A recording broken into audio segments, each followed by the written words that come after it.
Welcome to exam and welcome to this video guys ये video में बात करेंगे 17 सितंबर 2025 की करंट अफेयर्स के बारे में। और गाइस बहुत सारे इंपॉर्टेंट करंट अफेयर्स आ चुके हैं, बहुत सारी इंपॉर्टेंट न्यूज जो है वो आज आपको मिलने वाली है। और ये सारी इंफॉर्मेशन जो है वो एग्जाम में आने के चांसेस जो है वो बहुत ज्यादा है। हाँ, यहाँ पर कुछ ऐसे भी है जो कि टेंटेटिव है, आ भी सकते हैं नहीं भी आ सकते, बट यस, अगर मैं बोलूं कि आज के दिन में कितने करंट अफेयर्स है, टोटल 13 और 12 समथिंग है। और उसमें से जो है 8 to 9 न्यूज जो है वो बहुत ही इंपॉर्टेंट है, जो कि एग्जाम की पॉइंट ऑफ व्यू से आपके लिए बहुत इंपॉर्टेंट हो जाएगी। अगर आप आज से लेकर अगले 6 महीने के बीच में एग्जाम दे रहे हो तो आपको जो है ये वीडियो पूरा देखना चाहिए। So guys, stay tuned to the last of the video. Video को स्किप मत करना, पूरा देखना, नोट्स निकालना, एंड देन आप जो है अपनी एग्जाम के लिए प्रिपेयर हो जाओगे इन दी करंट अफेयर्स। चलो स्टार्ट करते हैं with the first current affairs. So guys, ये बात करेंगे which award did the hornbill festival receive for best cultural music and dance category. कौन सा अवार्ड जो है वो हॉर्नबिल फेस्टिवल को मिला हुआ है for their best cultural music and dance category. तो यहां पर उनको जो मिला है वो है सिल्वर बुनियान अवार्ड। सिल्वर बुनियान अवार्ड क्या है? The hornbill festival celebrated cultural event from Nagaland. तो ये हॉर्नबिल फेस्टिवल कहां सेलिब्रेट होता है गाइस? नागालैंड में होता है। ये नागालैंड में सेलिब्रेट होता है। Was recently honoured the silver banyan award in the best cultural music and dance category, the week heritage award. इसको ये कहाँ पे मिला, उनको कब मिला है, मतलब कहाँ कौन से इवेंट में मिला है? The week heritage the week heritage award the week heritage award के इसमें इनको मिला हुआ है। The award recognises the festivals role in protecting and promoting India's rich heritage and culture. तो गाइस इंपॉर्टेंट हो जाएगा silver banyan award for the hornbill festival. चलो आगे जाते हैं। What is the new daily transaction limit of UPI? जैसे मैंने बोला था, बहुत ही इंपॉर्टेंट न्यूज़ेस आती है, बहुत ही इंपॉर्टेंट न्यूज आती है। तो गाइज यहाँ पर ये बहुत ही इंपॉर्टेंट न्यूज है, दैट इज कि अभी जो है यूपीआई का ट्रांजैक्शन लिमिट बढ़ के जो हो गया है वो हो गया 10 lakh rupees. So now you can deal और you can transact up to 10 lakh rupees on the UPI. The national payment corporation NPCI, ये फुल फॉर्म याद रखो गाइस, ये भी कभी कभी पूछ लिया जाता है, has increase the daily cumulative transaction limit for certain high value categories of UPI payments of 10 lakh. This change effective from 15 सितंबर। अच्छा, ये चेंज कब से स्टार्ट होगा, कब से लागू है?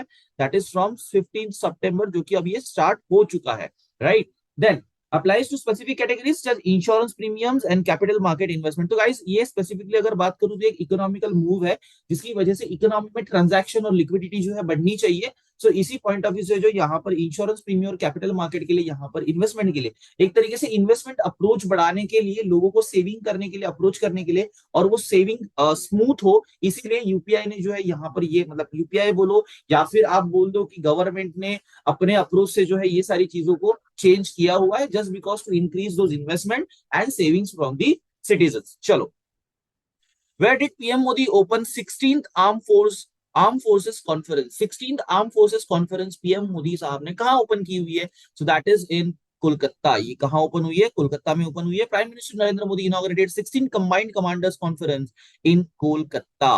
This 3 day conference held at the Eastern Command headquarters serves as a key forum for top civilian and military leaders to discuss strategic matters and future military preparedness. तो एक तरीके से स्ट्रेटेजी डिस्कस करने के लिए एंड फ्यूचर में क्या क्या प्रिपेयरनेस चाहिए, वो सारी चीजें देखने के लिए यहाँ पर जो है ये 16th कंबाइंड कमांडर्स कॉन्फ्रेंस जो है वो इनॉग्रेट की गई, और वो पीएम मोदी साहब ने की। और ये कहाँ की गई है? ये कोलकाता में की गई है। चलो next, how many years of Doordarshan were completed on 15 सितंबर? 15 सितंबर को कितने साल जो है वो दूरदर्शन को कंप्लीट होते हैं? ईयर यहाँ पे वो 66 इयर्स जो है उनको कंप्लीट हो जाते हैं, इस चैनल को जो है कंप्लीट हो जाएगा। गाइस मुझे कमेंट बॉक्स में बताओ कितने लोग हैं जिन्होंने दूरदर्शन का चैनल देखा हुआ है, और आज भी जो है वो यादें आपको इस चैनल को देखकर, इस सिंबल को देख के है जो आज भी ये चैनल याद आता है, वो सारी यादें याद आती है। कमेंट बॉक्स में जरूर बताना अगर आपने इस चैनल पे कोई भी प्रोग्राम देखा हो, कोई भी न्यूज देखा हो, तो कमेंट बॉक्स में मुझे जरूर बताना। चलो आगे जाते हैं।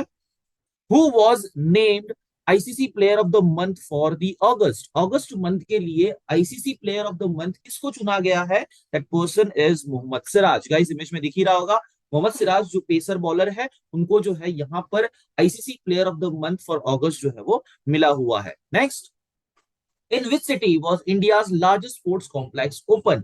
ये स्पोर्ट कॉम्प्लेक्स जो है वो कौन सी सिटी में ओपन किया गया है? दैट इज इन अहमदाबाद, ये अहमदाबाद में ओपन किया गया है। The Veer Savarkar sport complex in the Ahmedabad has been inaugurated as India's largest and most modern facility. यहाँ पर ये largest and most modern facility के साथ में ओपन हुआ है। It was built at a cost of approximately 825 crore and feature state of the art infrastructure making Ahmedabad a prominent sports hub. तो एक तरीके से मैं ये बोल दूं, यहाँ पर ये दो तरीके से क्वेश्चन पूछा जा सकता है। एक तो ये बोलेंगे India's largest sports complex open, या फिर ये बोलेंगे अहमदाबाद में कौन सा एक India's largest sports complex open हुआ है। सो दैट इज अगेन उसका नाम जो है वो क्या होगा, वीर सावरकर स्पोर्ट कॉम्प्लेक्स। वीर सावरकर स्पोर्ट्स कॉम्प्लेक्स जो है वो ओपन हुआ है अहमदाबाद में। आपको ध्यान रखना है, दोनों तरीके से ध्यान रखो, सिर्फ ऐसा नहीं कि वीर सावरकर कहाँ ओपन हुआ है, ये भी ध्यान रखो कि अहमदाबाद में लार्जेस्ट स्पोर्ट कॉम्प्लेक्स कौन सा ओपन हुआ है, that named as the Veer Savarkar sports complex. चलो आगे जाते हैं। How many sites did India add to UNESCO tentative list. Guys as I said, बहुत ज्यादा इंपॉर्टेंट न्यूज जो है वो आज के दिन पे आपको मिलेगी, एंड दैट मींस ये जो है वो 5 स्टार न्यूज है। गाइस टोटल 7 साइट जो है यूनेस्को की टेंटेटिव लिस्ट के अंदर इंडिया की तरफ से जा चुकी है। अब यहाँ पे क्या क्या नाम है देखो, Deccan traps at Panchgani and Mahabaleshwar, that is Maharashtra में है। Then geological heritage of saint Mary island cluster, Udupi Karnataka में है। मेघालय एज केव्स कहां पर है, east Khasi hills Meghalaya.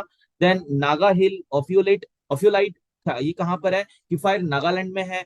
Then natural heritage of Erramatti Dibbalu, then Tirumala hill and then Varkala.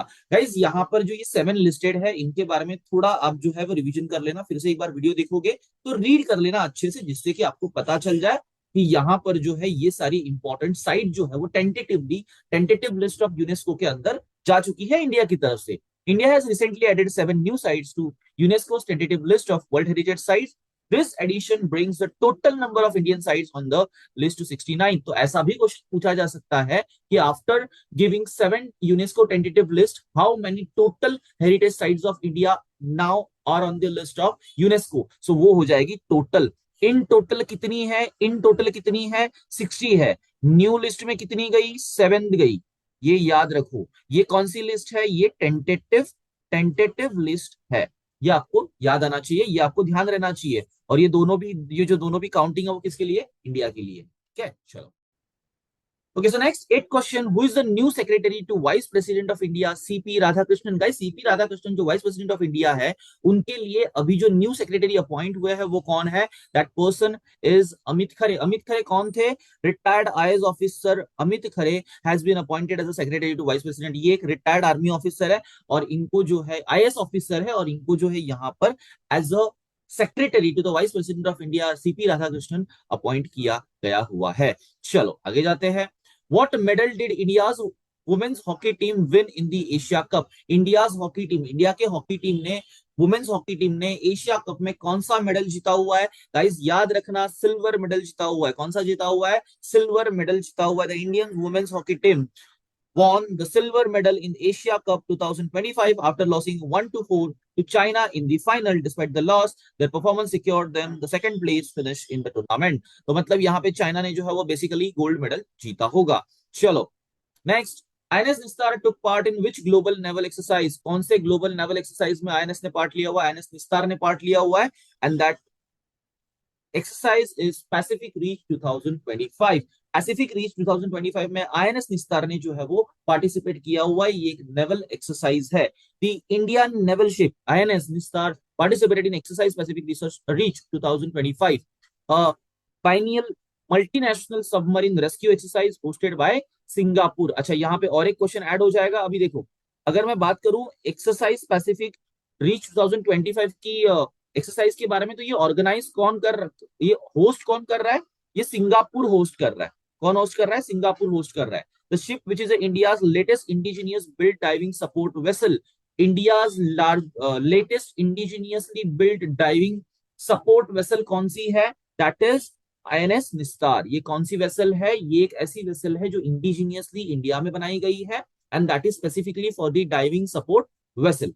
Served as a mothership for a deep submergence rescue vehicle. ये कहां, कौन से कैटेगरी में आती है, DSRV के कैटेगरी में आती है, that means deep submergence rescue vehicle. चलो आगे जाते हैं।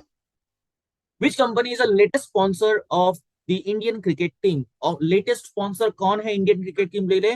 That is Apollo tyre. यहाँ पे आपको दिखाई दे रहा है ही होगा कि उनका टैग जो है वो लगा हुआ है अपोलो टायर का। The board of control for the cricket of India BCCI has announced that Apollo tyre is the new sponsor for Indian cricket team. This 3-year partnership will see Apollo tyres logo on team Jersey. यहाँ पर Apollo tyre जो है वो अगले 3 साल के लिए आपकी अपनी इंडियन टीम के लिए यहाँ पर स्पॉन्सर्स रहेंगे। Next, who recently won FIDE Women's Grand Swiss Chase Tournament for second consecutive time?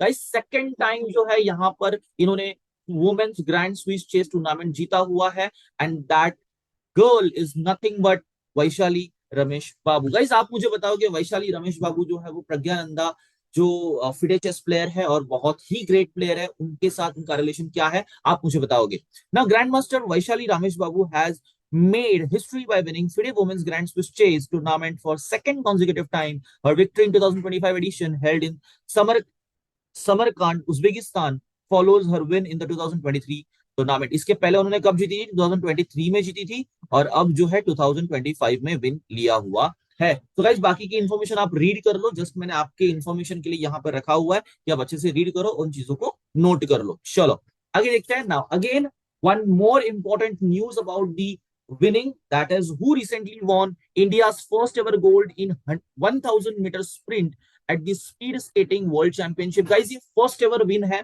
हमारे लिए, इंडिया के लिए। तो गाइस याद रखना, 1000 metre sprint at speed skating के अंदर वर्ल्ड चैंपियनशिप के अंदर आनंद कुमार वेल कुमार ने यहाँ पर जो है वो मेडल जीता हुआ है।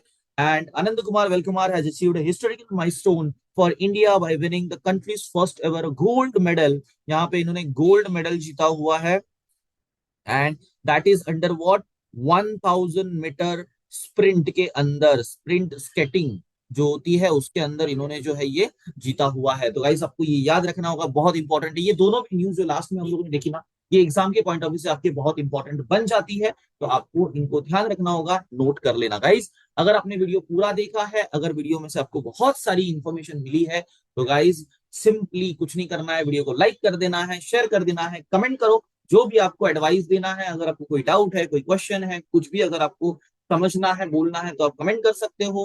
वीडियो को शेयर कर दो, चैनल को सब्सक्राइब कर दो, and hit that bell icon so you can get notified about the videos. Thank you for watching the video.